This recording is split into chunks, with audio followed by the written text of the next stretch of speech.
26,000 light-years from where you are right now, at the exact gravitational center of the Milky Way galaxy, something is waiting. It does not glow. It does not pulse. It does not shine in any color that human eyes can register. And yet, it weighs 4,297,000 times the mass of our sun. Around it, stars are moving, not slowly, not gracefully. Stars are being whipped past it at thousands of kilometers per second, pulled into orbits so tight, so violent, that some of them complete a full year in less time than it takes you to grow up. This is Sagittarius A-star. For most of human history, we did not know it was there. The sky above us looked still. The galactic core looked, to ancient eyes, like nothing more than the brightest part of the Milky Way's faint silver band. A river of light, a path of souls, a dragon, a snake. But behind that veil, behind the dust, behind the gas, behind the trillions of stars stacked between us and the center, there is a hole in the universe, a wound in space-time, a monster 4 million solar masses heavy that has been hiding, waiting, feeding very slowly since long before the Earth was born. For the next 2 hours, we are going to walk toward it. We will follow the trail of the people who first realized something impossible was there. We will track the stars that betray its presence. We will sit with the photograph of the shadow that should never have existed, and yet does. We will hear it breathe. We will watch it flare. We will trace the scars it left across the body of our galaxy when, 3.5 million years ago, it briefly woke up and roared. And at the end, we will ask the question that no astrophysicist has ever fully answered. What is Sagittarius A-star actually doing? Right now, you are listening to Cosmic Unknown. Settle in. The center of the galaxy is closer than you think. The first thing to understand about a supermassive black hole is what it is not. It is not a vacuum cleaner. Sagittarius A-star, despite its mass, is not actively pulling our galaxy toward its mouth. If the sun in our own solar system were suddenly replaced by a black hole of equal mass, the Earth would continue its orbit, unchanged. The cold would kill us within days. The dark would arrive within hours. But the gravity would be the same. A black hole does not pull harder than any other object of the same mass. It only allows you to get closer before the pull becomes inescapable. This is the secret that confused humanity for centuries, and the secret that makes Sagittarius A-star so strange. It is not the monster of science fiction. It is a region, a boundary, a mathematical surface in space-time called the event horizon, within which nothing, not even light, can escape. It is the place where the geometry of the universe bends so steeply inward that every possible future, every direction you could move, leads down. For Sagittarius A-star, that boundary lies 23.5 million kilometers from its center, less than the distance between Mercury and the Sun. Inside that radius is everything else, and outside it, around it, in the thin halo of doomed material called the accretion disk, the visible universe ends and the invisible universe begins. For most of the 20th century, we did not believe a thing like Sagittarius A-star could be real. The mathematics that predicted it, the equations Karl Schwarzschild solved on the Russian front during the First World War, were dismissed by Einstein himself as a curiosity, an artifact, a solution that nature would never actually produce. He was wrong. The evidence began arriving slowly. It came in waves over 100 years, first as a hiss, a static crackle in a radio antenna in 1931, then as a precise position on a sky map in 1974, then as a paradox in 1995, when astronomers, watching one tiny patch of sky in infrared light, saw stars moving in ways that defied every classical explanation. And then, finally, in 2022, it came as a photograph a photograph of a shadow that, by all rights, should be impossible to capture, a shadow cast by something that emits no light. That photograph is the reason we can no longer pretend Sagittarius A-star is hypothetical. It is the reason astronomy textbooks were rewritten. It is the reason a Nobel Prize was awarded. And it is the reason that 26,000 light-years away, the heart of our home galaxy is now, finally, visible. But the story of how we found it is stranger than the thing itself. The story of Sagittarius A-star is, in many ways, a story about confidence. Specifically, it is a story about how little of it we should have, and how much we have been forced to develop. We do not see Sagittarius A-star. We have never directly seen Sagittarius A-star. We have seen something we believe is its shadow. We have seen stars whip around what we believe is its mass. We have seen radio waves arrive from what we believe is its accretion disk. Every piece of evidence is inferential. Every piece of evidence is statistical. Every piece of evidence depends on theories of gravity that were developed in a patent office in Bern in 1915, and that have, against every reasonable expectation, refused to be wrong. This is the deep strangeness of modern astronomy. We have built an entire understanding of something nobody can ever look at. We have measured the unmeasurable. We have weighed the invisible. We have photographed darkness.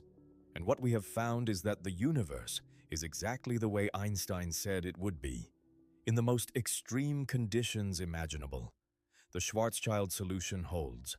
The Kerr solution holds. The predictions of general relativity in the strongest gravitational field humans have ever measured hold. Nature is consistent. That is, in some ways, the most disturbing finding of all. We are going to begin in 1931, on a salt marsh in southern New Jersey, where an engineer named Karl Jansky was building an antenna shaped like a windmill, and trying, for entirely commercial reasons, to find out why long-distance radio calls kept being interrupted by mysterious bursts of static. He had no idea that he was about to point the first instrument in human history at the supermassive black hole at the center of our galaxy. He had no idea that he was about to start the search. But he did, and every clue we have ever found, every measurement, every photograph, every Nobel Prize begins with that quiet engineer, standing in the dark, listening to the sky. Karl Jansky was 26 years old. He was a tall, soft-spoken radio engineer from Wisconsin, working in 1931 at Bell Telephone Laboratories, on a marshy stretch of farmland near Holmdel, New Jersey. His task was simple. Bell needed long-distance radio telephone service to work reliably across the Atlantic. Customers paid by the minute, and the minutes were being interrupted by static. Crackling, mysterious bursts of interference that nobody could explain. Jansky built a strange antenna to find the source. It looked like a metal pergola on wheels, a tilted bed frame of pipes and wires mounted on a turntable made from the chassis of a Model T Ford. He called it the merry-go-round. It rotated, slowly, 3 full turns every 20 minutes. For months, Jansky cataloged static. Thunderstorms near and far were the obvious sources. He could time them, he could predict them, but there was a third type of hiss, a faint, persistent rumble that did not match any storm, a signal that rose and fell, like clockwork, every 23 hours and 56 minutes. 23 hours and 56 minutes, a sidereal day, the time it takes for the Earth to rotate once, relative to the stars, not the sun. When he plotted where the signal was strongest, he found it was coming from a single direction in the sky, a direction that, when traced through the constellations, pointed toward Sagittarius, the center of the galaxy. In 1933, Jansky published his finding in the New York Times. The headline read, in part, "New radio waves traced to center of the Milky Way." For a brief moment, he was famous. Then the moment passed. Bell Labs reassigned him. They had no commercial use for cosmic static. He died in 1950 at the age of 44, never having known that he had just located, with primitive equipment in a New Jersey field, the first faint signature of the supermassive black hole at the heart of our galaxy. The unit of radio flux density is now called the Jansky. It is the only thing in astronomy that bears his name. For more than 3 decades, nothing more happened. Astronomers knew there was a radio source somewhere near the galactic core. They called it Sagittarius A, meaning the brightest source in this constellation. But its location was fuzzy. Its nature was unknown. Some thought it was a cloud of ionized gas. Some thought it was a remnant of a supernova. Some thought it was a young, hot star embedded in dust. A black hole was not, at the time, a serious hypothesis. Black holes themselves were still controversial. It was not until February of 1974, at the new Green Bank Interferometer in West Virginia, that 2 young radio astronomers named Bruce Balick and Robert Brown turned a high-resolution baseline toward Sagittarius and saw something that no one had quite seen before. A point. A single, compact point of radio emission, unresolved, even at their highest resolution, brighter than its surroundings, coincident to within a few arc seconds with the exact dynamical center of the Milky Way. It was not a cloud, it was not a remnant, it was small, it was bright, and it was sitting exactly where, theoretically, the gravitational anchor of our galaxy ought to be. They named it Sagittarius A-star. The story of why they added the asterisk is one of the small, charming details of astronomy. Brown borrowed the notation from atomic physics, where an asterisk is used to indicate an excited state. He thought the point source was thrilling. Excited, in the colloquial sense. The name stuck. The asterisk stuck. To this day, every astronomer pronounces it Sagittarius A-star, and every paper writes it with the little symbol above the letter A, a quiet 60-year-old tribute to atomic notation, hidden in the name of our galaxy's heart. But Balick and Brown could not yet say what they had found. They had a point of radio light. They had a position. They had no mass. They had no size. They had no spectrum. They had a candle in the dark and no idea how far away it was or what was burning. The next clue would not come for 20 more years, because between the radio point in 1974 and the orbiting stars of the 1990s lay a problem of staggering technical difficulty.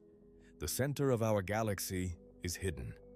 If you stand in the desert on a moonless night and look toward Sagittarius, you can see the band of the Milky Way arching overhead. You can see countless stars. You can see, with binoculars, dust lanes and star clouds. But the actual galactic center, the place 26,000 light-years away where Sagittarius A-star lives, is invisible to your eyes. It is invisible to your telescope. It is invisible to any optical instrument ever built. The reason is dust. Between us and the core, the plane of the galaxy is filled with interstellar dust. Tiny grains of carbon and silicate, no bigger than the particles of smoke from a candle, dispersed across hundreds of light-years. These grains scatter and absorb visible light. By the time light from the galactic center traveling at us in the optical band reaches Earth, it has been attenuated by a factor of roughly 10 billion, 25 magnitudes of extinction. A star that would otherwise be as bright as the full moon reaches us dimmer than the faintest star you can imagine, so we cannot see the center. But dust is selective. Dust grains are very efficient at absorbing visible light. But infrared light, with its longer wavelengths, passes through dust the way human speech passes through fog. The atmosphere of the Earth lets some infrared through. So does the dust between the stars. And radio waves pass through dust without any trouble at all. This is why, when astronomers want to look at the galactic center, they do not use optical telescopes. They use radio dishes. They use infrared cameras on mountaintops, where the air is dry and thin. They use space telescopes specifically built to see in wavelengths invisible to human eyes. And when they did this, when they built the right instruments and pointed them at Sagittarius, they began to see for the first time in human history what lay behind the curtain. In 1968, an infrared instrument operated by Eric Becklin and Jerry Neugebauer revealed the first detailed infrared map of the galactic center. There were stars, many stars, densely packed, more densely than anywhere else in the galaxy. In 1982, Charles Townes and his colleagues at Berkeley measured the velocities of gas clouds near the center and concluded that something extraordinarily massive must be sitting there. Not a star, something stellar in scale, but invisible. In 1991, the Hubble Space Telescope, working through a wavelength that could just barely punch through the dust, showed swirls and arcs of glowing gas around the unseen center.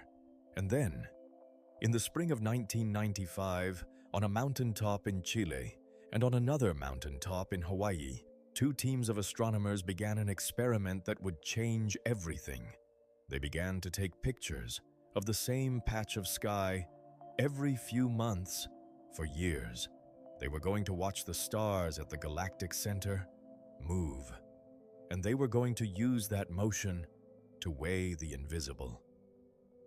In Garching, near Munich, a German astronomer named Reinhard Genzel was leading a team using the European Southern Observatory's New Technology Telescope, and later the Very Large Telescope in Chile.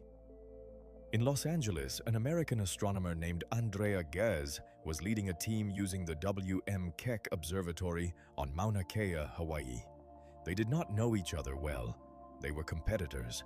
They were aware of each other's papers and conference talks, and they were each trying to do, independently, the same impossible thing. They wanted to detect the motion of individual stars within 1 light-year of Sagittarius A-star. They wanted to track those stars year by year. They wanted to measure their orbits. And from those orbits, using mathematics that Johannes Kepler had worked out in 1609, they would be able to calculate, with no assumptions and no shortcuts, the exact mass of whatever invisible object the stars were orbiting. If that mass was a few million times the mass of the Sun, packed into a region small enough that nothing else could possibly be hiding there, then it would have to be a black hole. There would be no other possibility. Doing this required adaptive optics. The Earth's atmosphere blurs starlight. From a mountaintop, even the finest telescope sees stars as small, twinkling smudges. To resolve the inner galactic center, to separate individual stars whose images on the sky are no bigger than the period at the end of this sentence held at arm's length, you have to remove the blur. Adaptive optics does this by sampling hundreds of times per second how the atmosphere is distorting incoming light and then bending a deformable mirror in real time to cancel that distortion. A typical adaptive optics system has a mirror with hundreds or thousands of tiny pistons behind it, each one pulsing in and out faster than a hummingbird's wings. When it works, it gives a ground-based telescope the resolution of a telescope in space. By the late 1990s, both Genzel and Ghez had this technology, and both began, in 1995, to take infrared images of the inner parsec of the galactic center on a regular basis, every few months, year after year. Then, they began to compare. The stars were moving, not just any motion, not the slow drift of distant suns. These stars, a few dozen of them, packed into a tiny region nicknamed the S-cluster because they were assigned identifiers like S1, S2, S8, S14. These stars were sprinting. The fastest of them was S2. S2 is a bright, blue, hot star, about 15 times the mass of our Sun, several thousand times more luminous. By stellar standards, it is young, perhaps 10 million years old. It would, in any other location, be utterly ordinary. But S2 is not in any other location. S2 is at the galactic center, and S2 is doing something that no star anywhere else in the universe has ever been seen to do. S2 is orbiting Sagittarius A-star in just over 16 years. 16 years. The Earth takes 1 year to orbit the Sun. Jupiter takes 12. Saturn takes 29. Neptune takes 165. S2, a massive star, completes its full orbit around the center of the Milky Way in 16. At closest approach, at perihelion, S2 comes within about 17 light hours of Sagittarius A-star. That is about 120 times the distance from the Earth to the Sun. Inside the boundaries of our solar system, if the solar system were centered on Sagittarius A-star, S2 would skim past at a distance comparable to the Voyager probes. It moves at perihelion at over 7,700 kilometers per second, 2.5% of the speed of light. If you were standing on S2 and you somehow survived, you would, in the span of a single human lifetime, complete 5 full orbits of the supermassive black hole at the heart of our galaxy. And as the years went by, as Genzel watched and Ghez watched, and their separate teams checked each other's results, the orbit closed. By 2002, S2 had made 1 full pass. Astronomers had watched it travel its entire ellipse. They had measured its semi-major axis. They had measured its period. They had measured its perihelion. They had done the Kepler math. The number that came out was 4.3 million. 4.3 million times the mass of the Sun, hidden inside a region smaller than the inner part of our solar system. There was, mathematically, only one object in the known catalog of astrophysics that could possibly be that dense. Not a cluster of stars. No cluster could survive so packed. Not a cluster of dead remnants. They would have disrupted each other long ago. Not a single neutron star or quark star. Those have masses millions of times smaller. A supermassive black hole. Sagittarius A-star, the radio point that Balick and Brown had located in 1974. The static that Jansky had heard in 1931. The invisible thing that had been, the whole time, hiding in plain sight at the center of our home galaxy. Now weighed. Now real.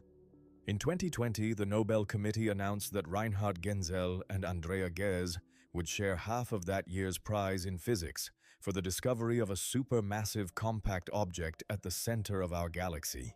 The other half went to Roger Penrose for his earlier theoretical work proving that black holes are a robust prediction of general relativity. It was the first time the Nobel Prize in Physics had ever been awarded for the direct observational confirmation of a specific black hole. It would not be the last, because by 2020 something else had already happened, something more direct, something that required 8 telescopes on 4 continents, synchronized to within a quadrillionth of a second, to pull off. In 2017, while Genzel and Ghez were finalizing their data on S2's second perihelion pass, a new collaboration was preparing to do something even more ambitious. They were not going to weigh Sagittarius A-star. They were going to photograph it. Before we look at that photograph, before we walk through the strange and beautiful story of how it was taken, we need to understand exactly what kind of object we are talking about. What is a supermassive black hole, actually? The textbook definition is short. A black hole is a region of space-time where gravity is so intense that nothing inside it, including light, can escape. The boundary of that region is called the event horizon. Once a particle of any kind crosses the event horizon going inward, the geometry of space-time tilts so steeply that every future direction it could move points further inward. There is no path back out, not slower than light, not faster than light. There simply is no out. That is the definition. But it does not yet tell you what Sagittarius A-star is like. Sagittarius A-star is what astronomers call a Schwarzschild-Kerr black hole. That means it is described, to a very good approximation, by 2 numbers: its mass and its spin. Probably also a third number, its electric charge, But for any realistic astrophysical black hole, charge is rapidly neutralized by infalling matter, so spin and mass are essentially all you need. The mass of Sagittarius A-star is 4,297,000 solar masses, give or take about 20,000. That estimate is now extremely precise. It comes from the orbits of stars like S2, and from the most recent analysis of the Event Horizon Telescope data, and from independent radio measurements. All three methods agree. That mass gives Sagittarius A-star an event horizon called the Schwarzschild radius of about 12.7 million kilometers in diameter. About 1/10 the distance from the Earth to the Sun, smaller than the orbit of Mercury. About 1/20th the size of the Sun itself, if the Sun were stretched out to the size of an orange and placed in the middle of our solar system. If you could shrink down and approach the event horizon, if you could survive the radiation and the tidal forces and the gravitational time dilation, you would see, in the last seconds of your approach, a blackness, a perfectly smooth, deep, light-swallowing blackness, with no surface, no texture, no edge that your eyes could resolve, just a hole. But the blackness would not be at the center of your field of view. It would fill most of it. Because as you got close, the gravity of the black hole would bend the light coming from everything around you, including the light from your own back, so dramatically that the universe itself would appear to wrap around the black hole. You would see stars in front of you. That should be behind you.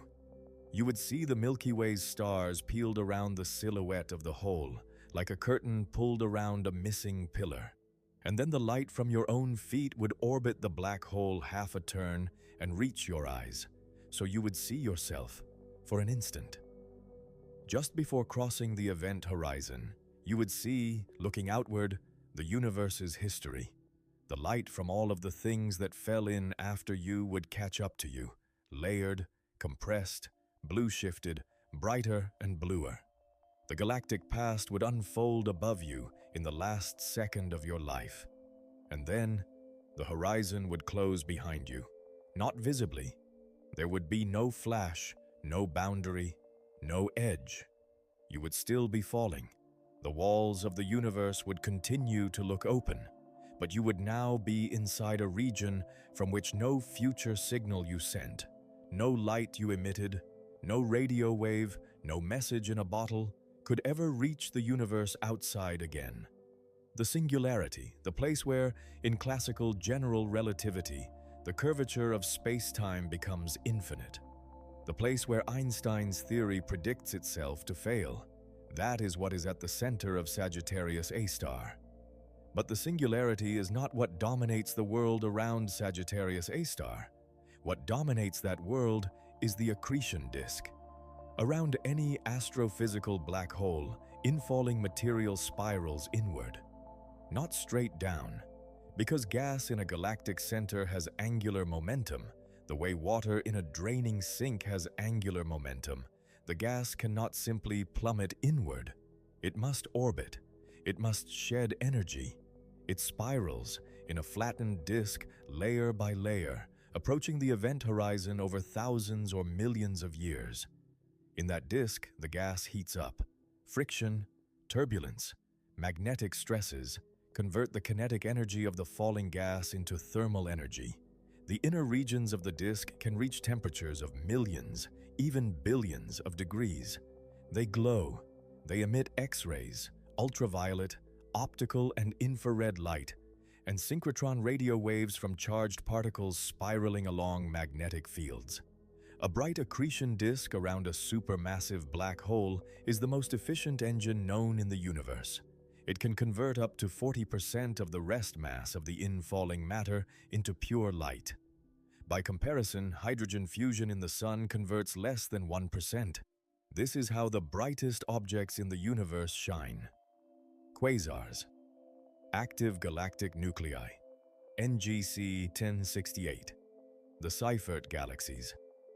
Each one of them is a supermassive black hole, similar in mass to Sagittarius A-star or larger, but feeding rapidly, eating, by stellar standards, like a star every few thousand years, outshining entire galaxies of hundreds of billions of stars from a region smaller than our solar system. If Sagittarius A-star were feeding like that, it would be visible to the naked eye. It would dominate the night sky. It would be brighter than the moon. It would pierce 26,000 light-years of dust without any difficulty at all. But Sagittarius A-star is not feeding like that. Sagittarius A-star is starving. The current accretion rate onto Sagittarius A-star is approximately 1 Earth mass per million years. By the standards of black hole feeding, that is essentially nothing. It is a starvation diet. It is a glass of water and a cracker for an entity that could be eating planets and stars. That is why we cannot see it with the naked eye.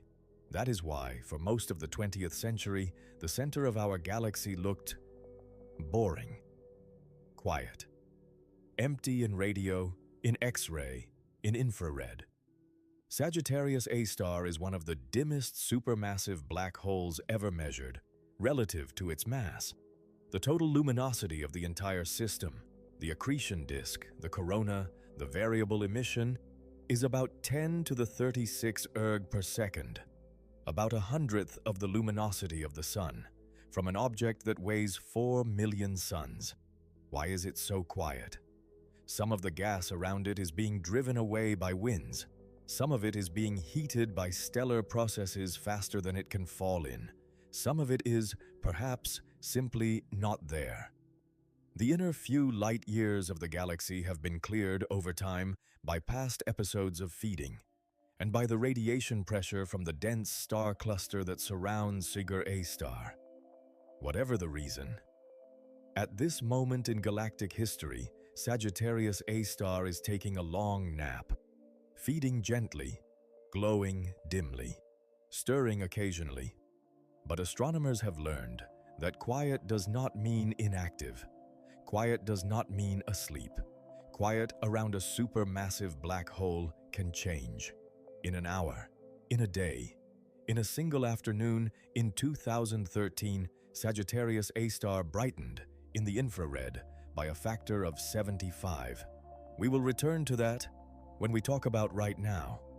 But for the moment, it is enough to picture the system, the 4 million solar mass black hole, the 12 million kilometer event horizon, the thin, hot, magnetically braided accretion disk surrounding it, feeding it almost nothing, but emitting just enough radio waves, just enough faint infrared, just enough variable X-rays, that astronomers listening in many wavelengths can sense its breathing. And then, they decided they would try to take its picture.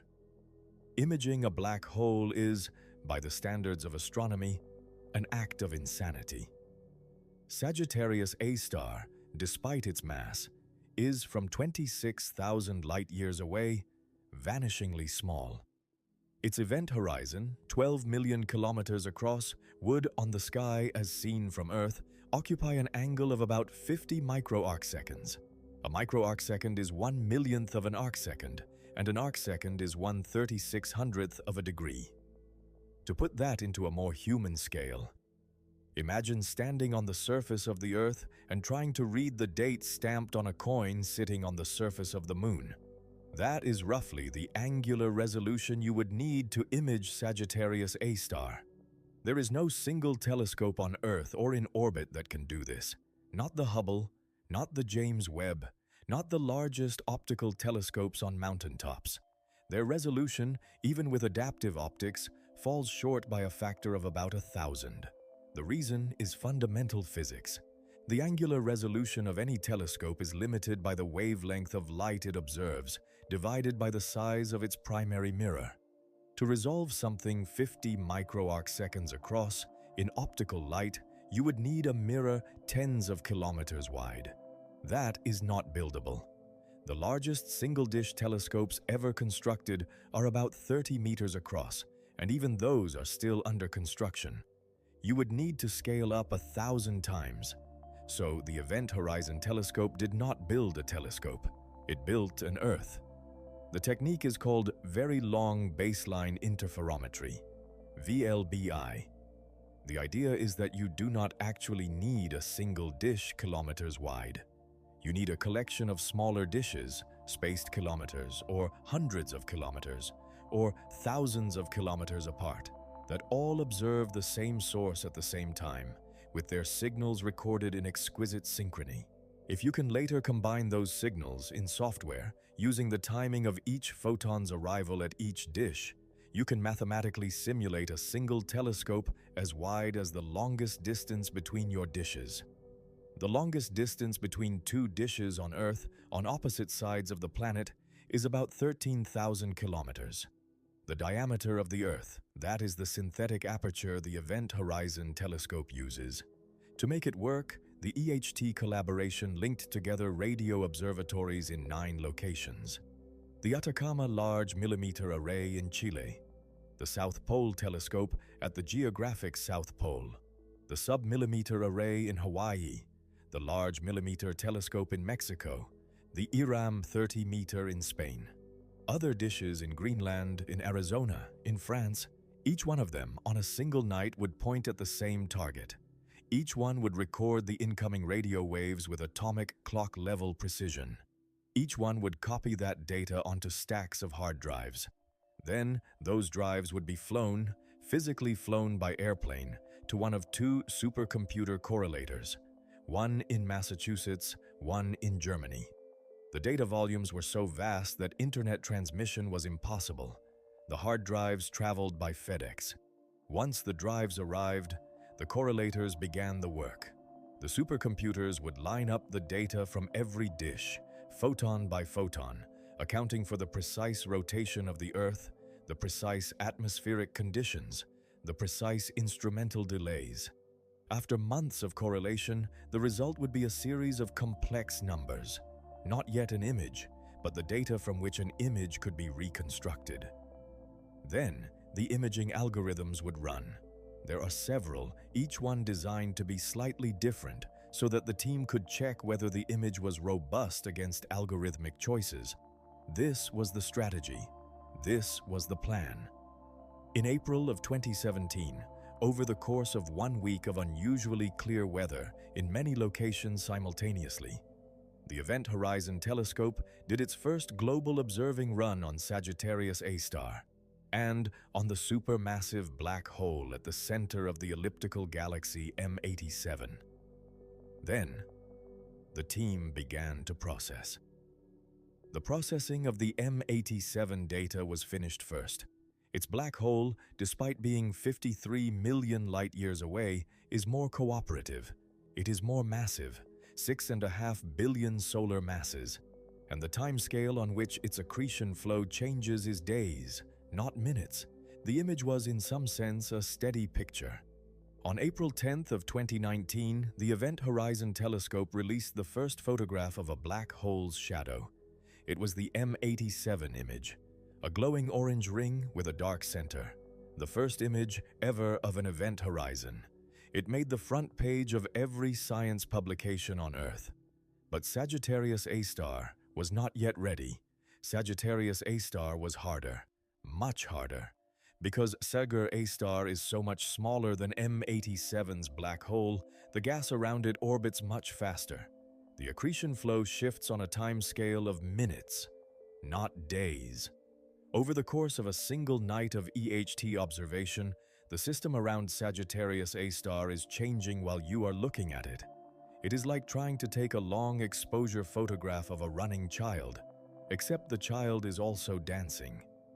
The team needed new algorithms, new techniques to combine many simulated snapshots to extract a stable image from a moving target. They needed to test, with enormous suites of synthetic data, whether their methods could be trusted. It took them 5 more years. On May 12th of 2022, in a coordinated press conference held simultaneously in 7 cities around the world, the Event Horizon Telescope collaboration released the first image of Sagittarius A-star. It looked, at first glance, very much like the M87 image. A glowing ring, a dark center, the same fundamental geometry, light bending around a black hole, leaving a shadow. But it was a photograph of the heart of our own galaxy, of our own home, the thing that Karl Jansky had heard hissing in 1931, the thing that Balick and Brown had located in 1974, the thing that Genzel and Ghez had weighed in 2002. Now, seen. Not directly, because you cannot directly see what does not emit light, but seen indirectly by the way it sculpts the glow of everything around it. The shadow was there, exactly where Einstein's theory predicted it should be, exactly the size to within the measurement uncertainty that the mass and distance demanded. A direct confirmation of general relativity in the strongest gravitational field we have ever measured. A photograph of the geometry of space-time, a photograph of darkness. The first reaction of many astronomers looking at the image was something close to disappointment. It looked boring. It looked exactly like the simulations had predicted. There were no surprises. There was no exotic new physics. There was no anomaly, no oddity, no glitch. There was just a ring, a donut of light with a hole in the middle, a simple shape, the kind a child might draw. But that simplicity, that absence of surprise, was, in fact, the most important result, because every test of general relativity in the strongest field regime had so far been indirect, inferred, statistical. Now, for the first time, you could look at a picture of a region where the gravitational field is so intense that light itself is forced into orbit, and you could see, with your eyes, that Einstein's equations were correct. In the regime where many theorists had long suspected something would have to break, where quantum effects or extra dimensions or modifications of gravity or some kind of new physics might leak through into observable consequences. Nothing leaked. The universe at the boundary of the deepest gravitational well in our galaxy looks exactly the way a 100-year-old theory says it should. The image is, on first viewing, almost ridiculously simple. A glowing orange ring, a dark circle inside it. The ring is not perfectly even. There are 3 brighter spots, one on the bottom, 2 slightly off to the sides. The hole at the center is roughly circular, slightly more than half the diameter of the bright ring. You could draw it in 3 seconds. But every detail of that image, every shading, every asymmetry, every dimension, carries information that astronomers spent years extracting. Start with what the ring is. The bright orange light around Sagittarius A-star is not the surface of the black hole. The black hole has no surface. The light is the glow of hot gas in the accretion disk, illuminated as it orbits. But it is not the disk seen face on.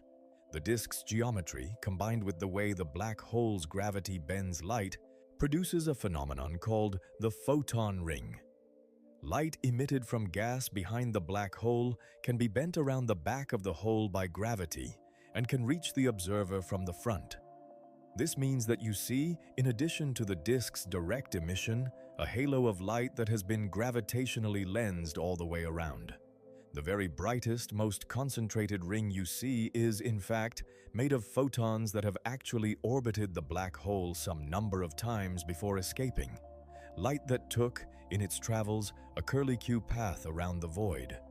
The first photon ring is light that has orbited about half a turn. The second, much fainter, ring is light that has orbited a full turn. The third, vanishingly faint, has orbited 1.5 turns. And so on, infinitely. You cannot, with the EHT's current resolution, see those higher-order rings. But theorists know they are there, and future instruments, a space-based EHT perhaps, with baselines reaching to lunar orbit, might be able to resolve them. What you can see is the first ring, and the dark central disk, what we have been calling the shadow, is not, despite the name, the silhouette of the event horizon. The event horizon is smaller than the shadow. The shadow, the dark central region, is the locus of light rays that would, if traced from your eye backward in time, end on the event horizon. Because of the way light is bent around the hole, many of the photons that would naively appear to come from a region just outside the horizon are actually deflected away and never reach you. So the dark region, the apparent silhouette, is about 2.6 times larger in radius than the actual event horizon. This factor of 2.6, by the way, is a precise prediction of general relativity. It does not depend on the mass. It does not depend on the spin to first order. It is a clean theoretical statement. The fact that the observed shadow of Sagittarius A-star fits that prediction to within 10% is one of the strongest direct tests of general relativity ever performed. The asymmetry in the ring's brightness tells us something else. The brighter spots are not random. They are caused by Doppler boosting. The gas in the accretion flow is orbiting Sagittarius A-star at a substantial fraction of the speed of light. Where the gas is moving toward us, its light is blue-shifted and intensified, like a siren approaching at high speed. Where it is moving away, its light is dimmed and red-shifted. The brightest portion of the ring is the side of the disk where matter is flowing toward our line of sight. That tells us something about the spin axis of the disk.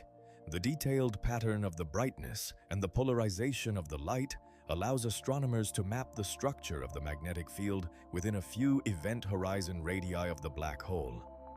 Sagittarius A-star, it turns out, has a strongly ordered magnetic field. The field is so structured, so coherent, that it must be threading the inner accretion flow in a powerful way, probably anchored to the black hole itself. This is the same kind of magnetic field configuration that, in other black holes, larger ones, drives the most powerful jets in the universe: active galactic nuclei, quasars. The blazars that point their jets at us and outshine entire galaxies. Sagittarius A-star does not, at present, drive a powerful jet. Or if it does, the jet is small and poorly aligned with our line of sight. But the magnetic infrastructure is there. The wiring is in place. If the accretion rate ever rose to feeding levels comparable to active galactic nuclei, SGR A-star could light up in a way that would dwarf every other source in the Milky Way. The polarization data also allows the team to estimate the spin of the black hole, indirectly. The current best estimates put Sagittarius A-star's dimensionless spin parameter at somewhere between 0.5 and 0.9, on a scale where 0 is non-rotating and 1 is the theoretical maximum. In other words, Sagittarius A-star is spinning quite fast, maybe halfway to the limit Einstein's equations permit, maybe higher. The exact number is still being refined. That spin matters. A spinning black hole drags space-time around with it. It carves out a region called the ergosphere, where nothing can stay still, even in principle. Inside the ergosphere, every object, even a beam of light, must move in the direction of the black hole's rotation. There is no escaping the drag. The ergosphere is where energy can be extracted from a spinning black hole by a process called the Penrose mechanism. It is also where, around astrophysical black holes, the relativistic jets seen in many active galactic nuclei are believed to be launched. The Blandford-Znaick process, which converts the rotational energy of the black hole and the magnetic field threading the ergosphere into a directed beam of energetic particles and light. If Sagittarius A-star spins as fast as some current estimates suggest, it has, at its disposal, an enormous reservoir of rotational energy. Enough to power, if accreting matter could tap it efficiently, an entire galaxy's worth of luminosity for millions of years. It is not tapping it now, but it has done so before, in the past. We will come back to that. For the moment, the image, the shadow. The first time humans have seen, however indirectly, the boundary of the black hole at the center of our galaxy.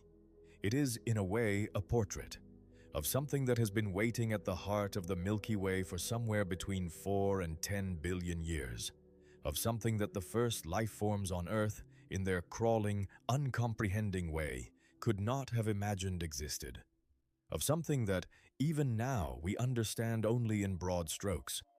But we have seen it, a photograph of the place where the universe ends, a photograph of darkness. It is hanging now in every astronomy textbook printed since 2022. It is on coffee mugs and posters. It is the wallpaper on the laptops of physics students around the world. And it is, in its quiet way, one of the most extraordinary photographs ever taken by any species. We weighed the invisible.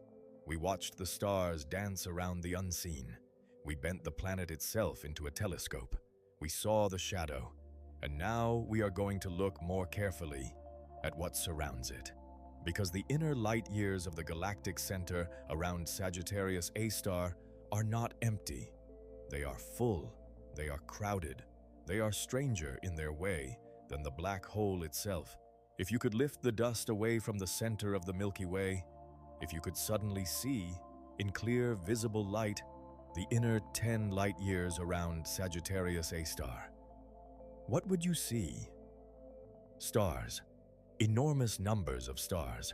The density of stars in the central parsec of the galaxy is more than 10 million times higher than in the solar neighborhood.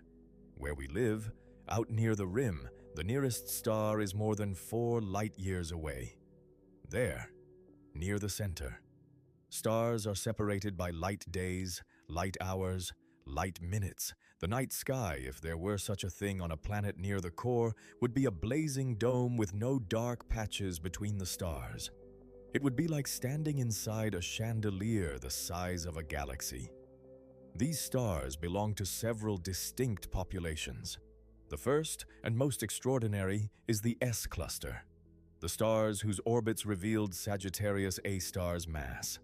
About 30 of them are well characterized.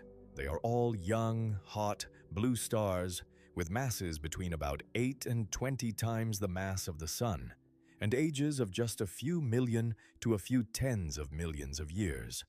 This presents a problem, a famous problem in astrophysics. These stars cannot have formed where we see them. The gravitational tides near Sagittarius A-star are so strong that any gas cloud that approaches the central region should be torn apart, not compressed into stars.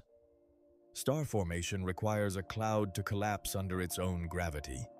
But within about a light year of Sar A-star, the black hole's tidal forces are stronger than the self-gravity of any plausible cloud. The cloud would be stretched and dispersed, not condensed. And yet, here are stars, tens of them, bright, hot, young stars. How did they get there? There are several proposed explanations. None of them is fully satisfying. One possibility is that the stars formed in a disk farther out, perhaps a few light years away, where conditions were more permissive, and then their orbits were gradually scrambled by gravitational interactions with other stars and with the black hole, until they ended up on the highly eccentric paths we now see. Another possibility is that the stars formed elsewhere in the galaxy, perhaps 30 or 50 light years from the center, and were then captured into orbits around Sagittarius A-star through a process called Hill's capture. In this scenario, the original star was part of a binary system. Two stars orbiting each other. When the binary swept too close to Sagittarius A-star, the gravitational tidal forces ripped the pair apart. One star was ejected from the galactic center at very high speed, a hypervelocity star. The other was trapped by Sagittarius A-star, and now orbits it on a tight, highly eccentric path. If this scenario is correct, there should be, somewhere out in the galactic halo, partner stars of every S-star, stars that were once gravitationally bound to S2 or S14 or S62, and were flung outward, traveling at velocities of thousands of kilometers per second, faster than the escape velocity of the galaxy itself. Astronomers have, in fact, found such hypervelocity stars. A few dozen of them scattered across the outer galaxy, all on trajectories that, when traced backward, point near the galactic center. Each one is, potentially, the missing twin of an S-star. A second population at the galactic center is older and far stranger. It is sometimes called the stellar cusp, a dense, roughly spherical distribution of old, red, low-mass stars, accumulated over billions of years by gravitational relaxation. These are the long-term residents of the inner galaxy, the ones that have been there, slowly orbiting Sagittarius A-star at distances of light years, since long before the dinosaurs lived on Earth. And yet, the stellar cusp has a puzzle of its own. There are, near Sagittarius A-star, fewer red giants than you would expect. Red giants are stars in a late phase of their lives, bloated, cool, large in radius. They should be present in great numbers, but they are not. Somehow, in the central few light years, the red giants have been depleted. Why? One possibility is that they have been eaten, or more precisely, that their outer envelopes have been stripped. When a red giant orbits close enough to Sagittarius A-star, the tidal forces from the black hole or from other massive objects in the dense cluster can peel away its loosely bound outer layers. The star is not destroyed, but it is denuded. What remains is a smaller, cooler stellar remnant, no longer easily identifiable as a red giant. Another possibility is that the dense star cluster around Sagittarius A-star contains many dark, compact objects, black holes left behind from past supernovae, and those stellar mass black holes have been colliding with the red giants over time, dismantling them. This idea has had powerful indirect confirmation. The gravitational wave observatories LIGO and Virgo have detected, in our local universe, mergers of stellar mass black holes. Some of those merging black holes had masses suggestive of having formed in the dense cores of star clusters, where they could grow by repeated mergers. The galactic center is, plausibly, one of those laboratories. In fact, theory suggests that the inner parsec of our galaxy should contain 10,000, maybe 20,000. Stellar mass black holes, the remains of stars that lived and died there over billions of years, sinking gravitationally toward the center, accumulating into a dense, invisible swarm around Sagittarius A-star. If that is true, then around the supermassive black hole at the center of our galaxy, there is a second, much larger family, a graveyard of dead stars, an invisible cemetery of black holes, all gravitationally captured by the central monster. We cannot see them directly. Stellar mass black holes are quiet, dark, almost completely invisible unless they are actively accreting matter. But occasionally, they betray themselves. X-ray surveys of the inner galactic center have detected a small population of X-ray binaries, stellar mass black holes paired with normal stars, feeding on stellar wind. The number observed is consistent with a much larger underlying invisible population. And every so often, one of those stellar mass black holes will, by an unlikely orbital encounter, fall in toward Sagittarius A-star itself. The two black holes will spiral together. They will inspiral over thousands of years on a path determined by gravitational wave emission, and they will, eventually, merge. When this happens, it produces an extreme mass ratio inspiral, a waveform of gravitational waves that lasts months, a frequency too low for LIGO to detect. But within the sensitivity range of future space-based detectors like LISA, the planned Laser Interferometer Space Antenna. LISA, when it launches in the 2030s, will be able to detect extreme mass ratio inspirals in our galaxy and in nearby galaxies. It will hear, in gravitational waves, the slow swallowing of stellar mass black holes by their supermassive cousins. It will provide a kind of audio recording of the cemetery that surrounds Sagittarius A-star. We have, in this sense, just begun to understand what surrounds it. The S-stars, the hypervelocity stars, the depleted red giants, the invisible black hole swarm, the young stellar disk, the streams of gas in the central molecular zone. Sagittarius A-star is not alone. It is the gravitational anchor of a small, dense, violent ecosystem. An ecosystem whose dynamics, over millions and billions of years, slowly feed it, gradually, cautiously, insufficiently. But sometimes, in the past, that ecosystem has, briefly, fed it more. And when that happened, the consequences spread far beyond the inner light years of the core. In 2010, a team of astronomers using NASA's Fermi Gamma-ray Space Telescope announced an extraordinary discovery. They had been mapping the diffuse gamma-ray background of the sky, the high-energy glow from cosmic rays scattering off interstellar gas, and they had found something that should not have been there. Two enormous structures, two lobes of gamma-ray emission, each roughly 25,000 light-years tall, extending one above and one below the plane of the Milky Way, emerging from a point near the galactic center. The Fermi bubbles, they are huge, so huge that if you could see them with the naked eye, they would span half the sky.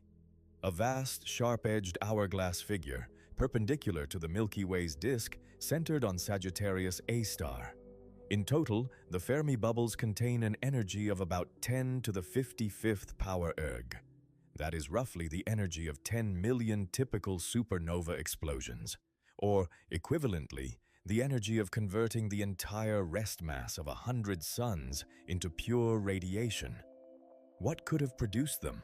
The energy is too large for a single supernova or even a starburst event. It is consistent with what would be released if Sagittarius A-star itself, sometime in the recent astronomical past, briefly woke up and underwent a period of vigorous feeding. Outflows from a feeding active galactic nucleus could carry enough energy, momentum, and high-energy particles to inflate two enormous bubbles of relativistic plasma perpendicular to the Milky Way's disk. In other words, the Fermi bubbles are, very likely, scars. They are the marks left across our galaxy by Sagittarius A-star's last serious meal. The age of the bubbles is harder to nail down, but the best current estimates put their formation between 3 and 10 million years ago. So, in cosmological terms, this happened yesterday, long after the first hominids had appeared on Earth, long after the great apes had begun to evolve in Africa, long before Homo sapiens existed, but not unimaginably long before.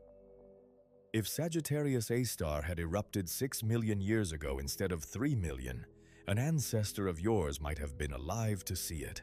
Not directly. Even at peak luminosity, an active galactic nucleus at the galactic center would not have been bright enough to be visible to the naked eye through 26,000 light-years of dust. But the secondary effects, propagating across thousands of light-years over thousands of years, would have included a brief blaze of gamma rays and ultraviolet, ionizing parts of the interstellar medium near the galactic core, and possibly altering the cosmic ray flux at the Earth. The Fermi bubbles were not the only sign of this past activity. In 2020, the Rosita X-ray telescope, an instrument aboard the Russian-German Spectre RG spacecraft, revealed a second pair of enormous structures, even larger than the Fermi bubbles, hot, X-ray emitting cocoons surrounding them, each one about 50,000 light-years across, bigger than half the Milky Way itself. They are now called the Rosita bubbles. They strongly support the picture that Sagittarius A-star, several million years ago, experienced a sudden, dramatic increase in its feeding rate. The duration of the outburst, the total energy, the geometry, all consistent with a quasar-like event lasting on the order of 100,000 years. There is also direct evidence of a different kind. In recent years, astronomers studying the central molecular zone, the thick disk of cold molecular gas surrounding Sagittarius A-star out to a few hundred light-years, have been able to measure the iron fluorescence in some of those gas clouds. Iron, when illuminated by a powerful X-ray source, emits a characteristic fluorescence line. The intensity and time variation of that line tells you how much X-ray light hit the cloud, and when. When astronomers looked at some of the central clouds, they found that the iron fluorescence is consistent with an X-ray flash that swept through them somewhere around 300 years ago. That is, a few centuries ago, by Earth time. Or, accounting for the light travel time from the cloud back to us, the actual flare from Sagittarius A-star must have occurred about 100 years earlier than that.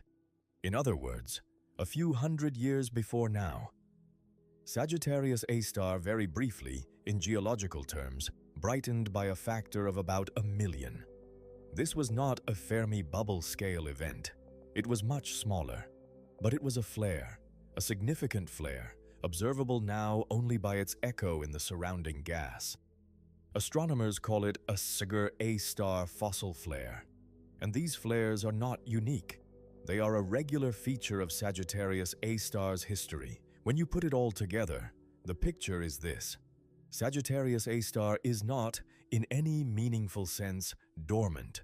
It is a long-lived organism that has, throughout its history, alternated between long periods of near silence and shorter periods of intense activity. Sometimes, every few hundred years, it has flared, like a deep breath, releasing enough energy to be detectable across the galaxy for centuries afterward in the iron echoes of nearby gas clouds. Sometimes, every few million years, it has roared, like a sustained chorus, feeding rapidly enough to inflate bubbles across the entire galaxy, etching its temper into the very gas of the Milky Way for tens of millions of years afterward. What we are seeing today, the quiet, dim, gently breathing Sagittarius A-star imaged by the EHT, is the calm between storms. The next big outburst will come. It is, in some sense, inevitable. Sagittarius A-star is surrounded by a vast reservoir of gas in the central molecular zone, slowly drifting inward over millions of years.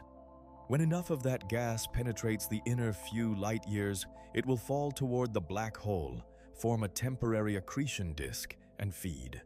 When that happens, Sagittarius A-star will, again, become a quasar. The Milky Way will again have a glowing, active core, visible across intergalactic distances. The next civilizations of Earth, if they exist, will see it, not with their eyes because of the dust, but with their telescopes, their gamma-ray instruments, their radio dishes. When will this happen? Honestly, nobody knows. It could be 100,000 years from now. It could be 10 million. It could begin tomorrow, but it will happen. There is one more dimension to this, a dimension that takes the story beyond our own galaxy and into the broader physics of how the universe builds itself. When astronomers survey other galaxies, they find that almost every large galaxy contains a supermassive black hole at its center. Andromeda has one, weighing about 100 million suns. The galaxies of the Virgo cluster have them, ranging from millions to billions of solar masses. The galaxy M87, whose black hole we discussed earlier, has one of the largest, 6.5 billion solar masses. And there is a relationship, a strange, tight correlation discovered in the late 1990s. The mass of a galaxy's central black hole is proportional to the velocity dispersion of the stars in the galaxy's bulge, raised to a power of about 4. This is called the M-sigma relation. It says that somehow the supermassive black hole at the center of a galaxy knows about the rest of the galaxy. The galaxy and the black hole have grown together in lockstep, exchanging mass and energy through a feedback process that has yet to be fully understood. Sagittarius A-star fits the M-sigma relation. So does M87's black hole. So do the black holes of nearly every galaxy ever measured, across a range of more than 3 orders of magnitude in black hole mass. This is one of the deepest unsolved problems in galactic astrophysics. How does a black hole, no larger than the inner solar system, communicate with the stars in a galaxy 100,000 light-years across? How does it shape, and how is it shaped by, the larger structure? The Fermi bubbles and the Rosetta bubbles are, in a sense, clues. They are evidence that Sagittarius A-star, during its rare active phases, can deposit enormous amounts of energy into the gas of the inner Milky Way, heating it, pushing it outward, suppressing star formation, limiting how much new fuel can settle into the disk. Sagittarius A-star is not just a passive sink, it is a regulator. It governs, on timescales of tens of millions of years, how its host galaxy can evolve. And in turn, the galaxy regulates how the black hole grows. Stars die in the inner disk. Their winds carry gas inward. Some of that gas reaches Sagittarius A-star. Some of it does not. Over billions of years, the mass of the central black hole reflects the integrated history of star formation in the Milky Way's bulge. The two systems are entangled. They cannot, in some deep sense, be separated. Sagittarius A-star is not separate from the Milky Way. Sagittarius A-star is the Milky Way's beating heart. Slow, quiet, occasionally violent, but always, unavoidably, central. We have walked through the discovery of Sagittarius A-star, the imaging of its shadow, the cemetery that surrounds it, and the scars it has left on the body of our galaxy. We have, in some sense, dealt with the past, with history, with what Sagittarius A-star has been. Now, let us talk about what it is doing right now. The first thing to know is that, at the resolution available to current instruments, Sagittarius A-star is not constant. It is variable, continuously, on many timescales simultaneously. On the longest timescale, over millions of years, it goes through episodes of feeding and rest, as we have just discussed. On timescales of decades, it slowly drifts, perhaps adjusting to changes in the larger reservoir of gas around it. On timescales of years, it shows occasional bright peaks and troughs in radio emission. But on timescales of hours, it does something more dramatic. Sagittarius A-star flares.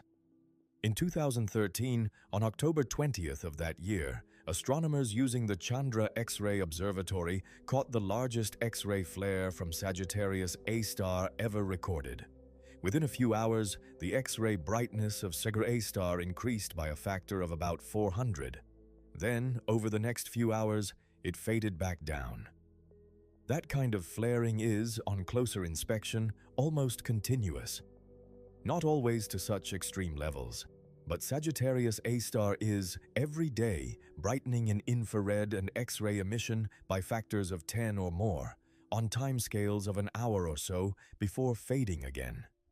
These flares are a window into what is happening at the very inner edge of the accretion flow, right at the place where matter is making its final spiral toward the event horizon. The current theoretical picture is that the flares are caused by transient hotspots, compact regions of gas, perhaps the size of the event horizon, where magnetic reconnection or local instabilities have suddenly accelerated a population of electrons to relativistic energies. These hotspots emit synchrotron radiation across infrared, X-ray, and sub-millimeter wavelengths. Then they cool or are sheared apart, or are swallowed by the black hole.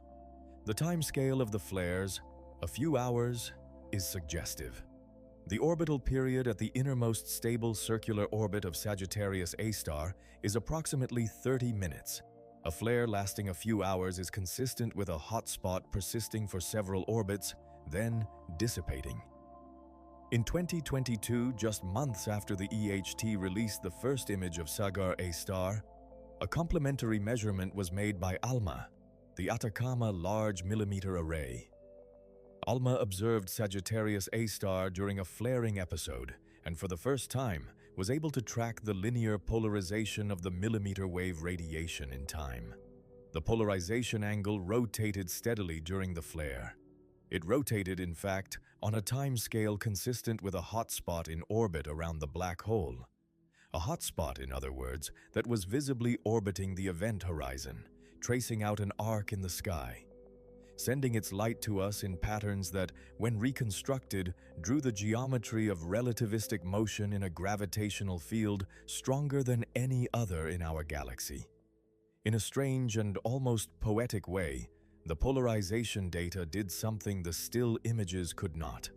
It captured the motion of matter around the black hole in real time, not a snapshot, a movie. A glimpse of orbital dynamics so close to the event horizon that the orbital period is less than the time it takes a human heart to beat 50 times. Right now, as you are listening to this, Sagittarius A-star is doing the same thing. Right now, somewhere in the accretion flow, hotspots are forming, brightening, sweeping around the black hole, fading. The light from those events, departing the galactic center about 26,000 years ago, is still arriving at Earth tonight and will continue to arrive every night for as long as Sagar A-star exists. But there is, of course, a complication here. The complication of distance.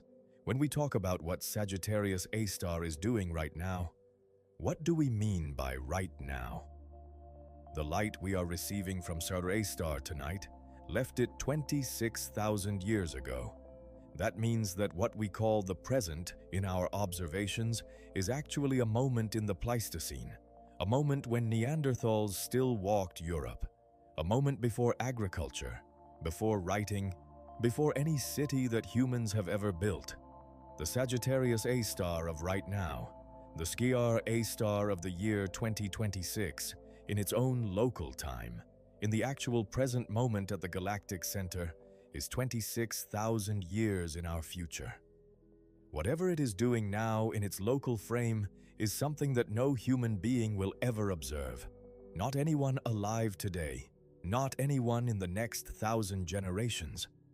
The light from this moment, departing tonight, will reach the Earth around the year 28,026.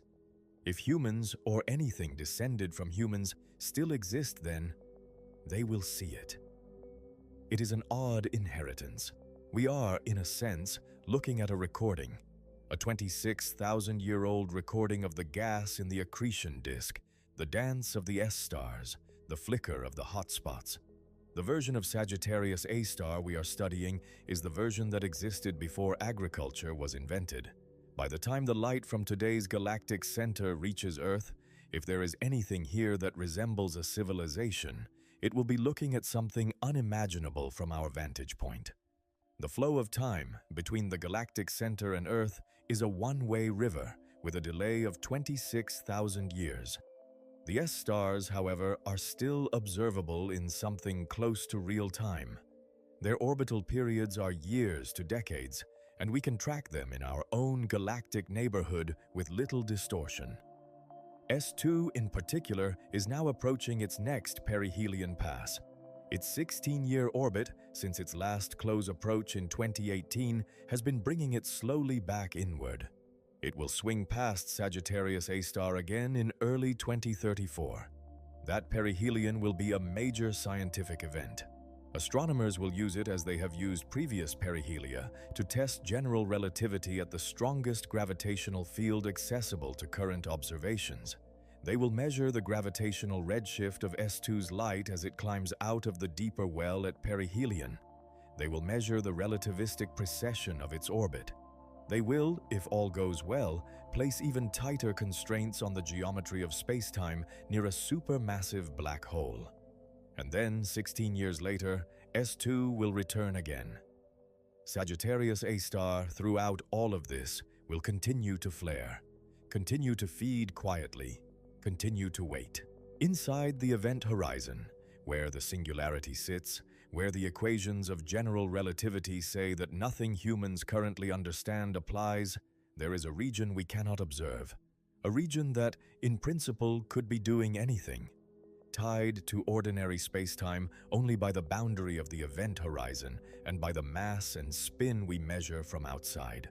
Some theorists believe that the singularity at the center of Sagittarius A-star is not really a singularity at all, that a future theory of quantum gravity will replace it with something finite, a Planck-scale core, a region of extreme but bounded curvature, maybe even a tunnel to another universe, maybe. But for now, we cannot know. We can only watch. We can only listen to the outside of the event horizon. We can only measure the shadow. Sagittarius A-star, right now in our observable frame, is sitting at the center of the Milky Way, 4 million solar masses dense, eating Earth masses of gas every million years, glowing faintly in the radio, flaring occasionally in infrared and X-ray, holding the galaxy together with the steady, invisible pull of its gravity. That is what it is doing. And it has been doing it for almost the entire age of the universe. To close, we will look forward, not 26,000 years, much further than that. Sagittarius A-star will not be at the center of the Milky Way forever. Our galaxy has a partner, Andromeda, the great spiral galaxy in the constellation of Andromeda, 2.5 million light-years away, currently approaching us at about 100 kilometers per second. Andromeda is slightly larger than the Milky Way, with a slightly larger central black hole, M31 star, as it is sometimes called. About 100 million solar masses, 25 times the mass of Sagittarius A-star. In about 4.5 billion years, give or take a few hundred million, the two galaxies will collide. It will not be a violent collision in the way the word suggests. Stars are so widely spaced, even inside galaxies, that almost no individual stars will physically collide. The Earth, if it still exists, will probably not be ejected. The Sun's solar system will, more or less, continue. But the galaxies themselves, as gravitational entities, will merge. The Milky Way and Andromeda will pass through each other, tidally interact, drift apart, fall back together, and finally, after a series of close passes lasting hundreds of millions of years, settle into a single new structure, a giant elliptical galaxy, sometimes called Milkdromeda, or Milkdromeda, or more soberly, just the merger remnant. In that new galaxy, Sagittarius A-star and M31 star will slowly sink toward the center of the combined mass. They will lose energy through dynamical friction, the gravitational drag of all the other stars and gas they pass through. Over a period of hundreds of millions of years, they will spiral down. Closer, closer. Eventually, so close that they form a binary supermassive black hole. That binary will radiate gravitational waves. The radiation will be intense, but the energy reservoir of the binary is enormous, so it will radiate for a long time, tens of millions of years, maybe longer. And then, in the final hours of that inspiral, over a few orbits, accelerating to the speed of light, Sagittarius A-star and M31 star will collide.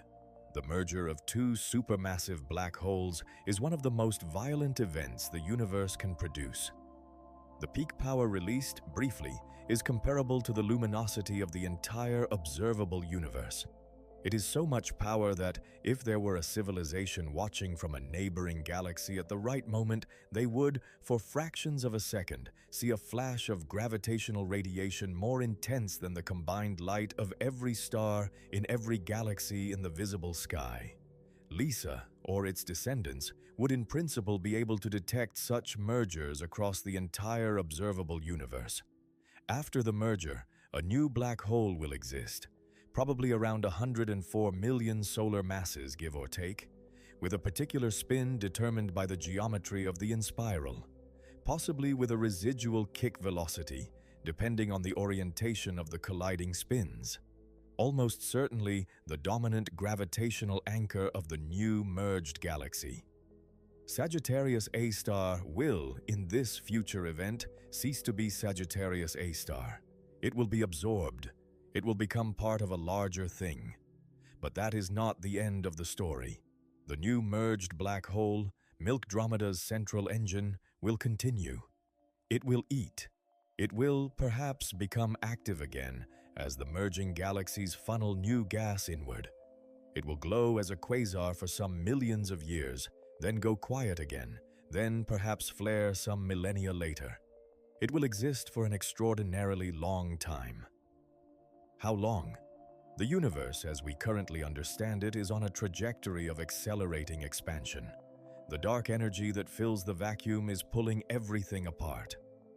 By 100 billion years from now, all galaxies outside our own future Milkdromeda will have receded beyond our horizon. The night sky of the merged galaxy will be mostly dark. Only stars within Milkdromeda itself will be visible. The cosmic web will be invisible. The expanding universe will be invisible. By 100 trillion years from now, all the stars will have burned out. Even the smallest red dwarfs, with their lifespans of trillions of years, will run out of fuel. There will be no new star formation. The galaxies will be filled only with stellar remnants. White dwarfs slowly cooling, neutron stars freezing, brown dwarfs that never ignited, and black holes, many, many black holes. In the long dark, the central black hole of Milkdromeda will still be there, quiet, cold, dormant, occasionally swallowing a stellar remnant that wanders too close, but even black holes do not last forever. In 1974, Stephen Hawking proved that black holes emit a faint thermal radiation, now called Hawking radiation. The temperature of the radiation is inversely proportional to the mass of the black hole. For Sagittarius A-star, the Hawking temperature is about 15 femtokelvin, far colder than the cosmic microwave background, which means that right now Sagittarius A-star is gaining energy from the microwave background faster than it loses energy to Hawking radiation. It is, in net, growing, very slightly, due to the gentle bath of microwave photons washing over it. But the cosmic microwave background is cooling as the universe expands. By a few 100 billion years from now, it will have cooled below the Hawking temperature of supermassive black holes. And then, the slow leak will begin. Sagittarius A-star, by then absorbed into Milkdromeda's central black hole, will start losing more mass to Hawking radiation than it gains from the surroundings. The loss will be slow, inconceivably slow. A supermassive black hole of 100 million solar masses will take approximately 10 to the 87th power years to evaporate completely. That is a 1 followed by 87 zeros. To give a sense of scale, the current age of the universe is about 10 to the 10th power years, 13.8 billion. The evaporation time of a supermassive black hole is, therefore, about 10 to the 77th power times the current age of the universe. There is no good way to make that number feel meaningful. There are no human metaphors for it. There is no story of empires rising and falling that approaches it. The longest written records of any human civilization are thousands of years long. The age of the human species is hundreds of thousands of years. The age of the Earth is billions. The age of the universe is tens of billions. A supermassive black hole survives 10 to the 77th times longer than the entire history of the universe so far. When the universe is older and dimmer and emptier than we can possibly imagine, when every star has burned, every neutron has decayed, every proton has crumbled, the descendants of Sagittarius A-star will still be there. Slowly, painfully slowly, leaking photons into the void. And then, at last, in the last moments of its existence, the black hole will accelerate. The evaporation will speed up. Its temperature will rise. In the final seconds of a process that took 10 to the 87th power years, the black hole will reach billions of degrees. It will become, briefly, a furnace. And then, in a flash of gamma rays comparable to a small supernova, the last fragment of Sagittarius A-star will be released back into the vacuum. Nothing will remain. Not the mass, not the spin, not the information. The information question is, in fact, one of the deepest open puzzles in theoretical physics. But the matter and the energy of Sagittarius A-star will, in the end, return to the universe as radiation. Photons in a sea of empty space, traveling forever in a universe with nothing left to interact with. By the time this happens, you will have been gone for so long that even the concept of you, the words you spoke, the lives you lived, the molecules of your body, will not be in any meaningful sense recoverable. But Sagittarius A-star will, in its way, have outlasted us all. It will be the last thing in our galaxy, the last anchor, the last source of gravity, the last point at which space-time itself had a definite shape, and then at some unimaginable future moment, even that will fade. Even Sagittarius A-star, the heart of the Milky Way, the monster of monsters, the 4 million solar mass enigma, will leak away into nothing. The universe will keep expanding. The vacuum will keep stretching. The photons will keep flying outward, never to meet again. And the long, slow story, the story that began 13.8 billion years ago, that swept Sagittarius A-star up in its currents, that built a galaxy around it, that allowed a small species on a small planet to find it and study it and finally photograph it, will, in the very deep distance, fall silent. There will be no one left to listen. But for now, for this brief, vanishingly small moment in the history of the cosmos, we know. We know it is there. We know what it weighs. We know how fast it spins. We know how its accretion flow flickers and how the photons of its shadow bend. We know that 26,000 light-years from where you are standing, there is a hole in the universe, a monster, 4 million solar masses heavy, waiting at the heart of our home. And we know how to look at it.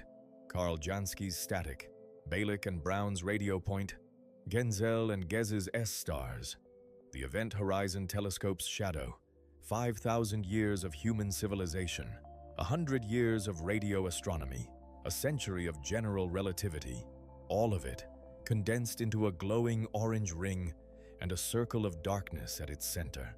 A photograph of the place where the universe ends. A photograph of the heart of our galaxy. Sagittarius A-star. It is still there.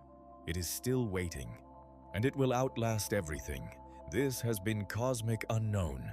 Thank you for sitting with the silence. The center of the galaxy is closer than you think.